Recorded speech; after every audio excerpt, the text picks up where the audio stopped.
থেকে শেষ বারবার তারা তেলাওয়াত করতেন।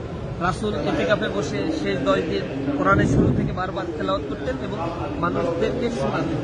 আর জিবরিল আমিন কোরআন পূর্ণাঙ্গভাবে অবতীর্ণ হওয়ার আগ পর্যন্ত এই কদরের রজনীতে কোরআন অবতীর্ণ হয় যে রজনীতে, সেই রজনীতে এসে কোরআন তেলাওয়াত করে রাসূলকে পুরা কোরআন একবার করে শুনিয়ে যেতেন এবং এটা সংরক্ষণের দায়িত্ব আল্লাহ রাব্বুল আলামিন গ্রহণ করেছেন। সুতরাং এই কিতাবটা হচ্ছে মানুষের জন্য এত বেশি হেদায়েত।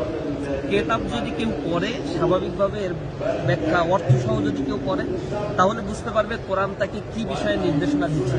যেহেতু কোরআনকে বলা হয়েছে এটা হচ্ছে সত্য মিথ্যার পার্থক্যকারী এবং এটা হচ্ছে একটা সুস্পষ্ট বার্তা। সুতরাং যে ব্যক্তি কোরআন পড়বে সে হালালকে মেনে চলবে, হারাম থেকে দূরে থাকবে। যদি কেউ কোরআন পড়ে আর হারাম কাজ করে, তার মানে কোরআন তাকে হেদায়েত দিতে পারে নাই।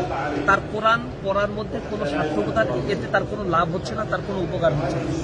কোরআন পড়ার পরে কেউ মিথ্যা কথা বলল, কেউ হারাম খেল, কেউ অসৎ কাজ করল, কেউ এতিমের সম্পদ ভক্ষণ করল, কেউ নিজের পরিবারের বাবা মৃত্যুবরণ করার পরে তার বোনের হক বুঝাই দিল না, তার ছোট ভাইয়ের হক বুঝাই দিল না, অথচ সে মুসল্লি, সে কোরআন পড়ে, নামাজের ভিতরে কোরআন তেলাওয়াত করে, ঘরে ফজরের পরে কোরআন পড়ে, বড় ইমাম মসজিদের ইমানদার মানুষ, সে কথা বলার ক্ষেত্রে মিথ্যা বলে, মানুষের অর্থের তাসরুফ করে, লেনদেনের ক্ষেত্রে অসৌজন্যমূলক আচরণ করে, তার মানে কোরআন আসলে তাকে হেদায়েতের পথে নিয়ে আসতে পারে না।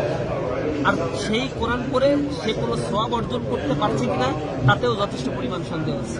কোরআন তাকেই হেদায়েত দেয় যিনি কোরআন থেকে হেদায়েত গ্রহণ করে সেই অনুযায়ী নিজের জীবনকে পরিচালনা করে।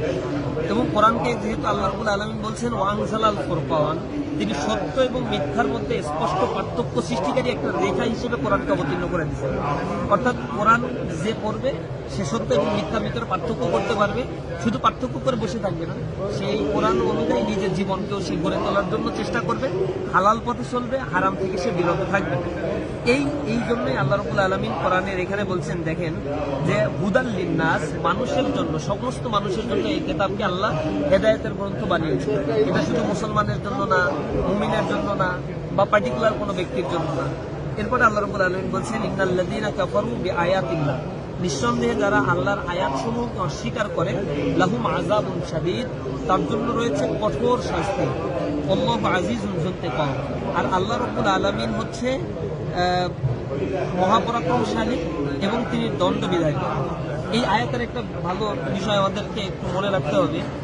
আল্লাহ রাব্বুল আলামিন বলছেন যে যারা আল্লাহর আয়াতকে মেনে চলে